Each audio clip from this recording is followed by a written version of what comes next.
Ayun, ito naman mga kamister, panoorin natin si Kuya. Bale, nag-e-experiment siya. Magpapailaw siya ng bumbilya. Gamit lang yung kanyang ganitong parang dinamo ba yan? Tapos nilagyan lang niya ng 4 na spring. Pero yung pagkakalagay niya ng spring talagang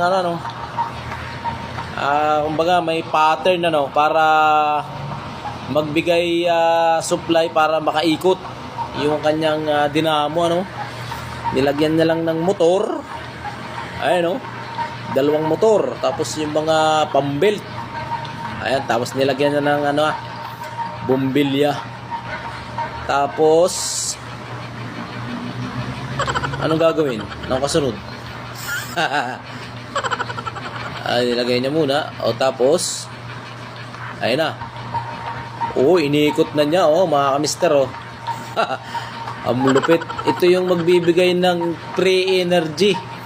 Parang para magkailaw Parang gano'n grabe, ang galing Pag ito ang pumatok, kahit di na gumamit ng yung mga mineral ko na yan. Ganito lang solve na nagamitan pa ng grinder Aba. Ang lupit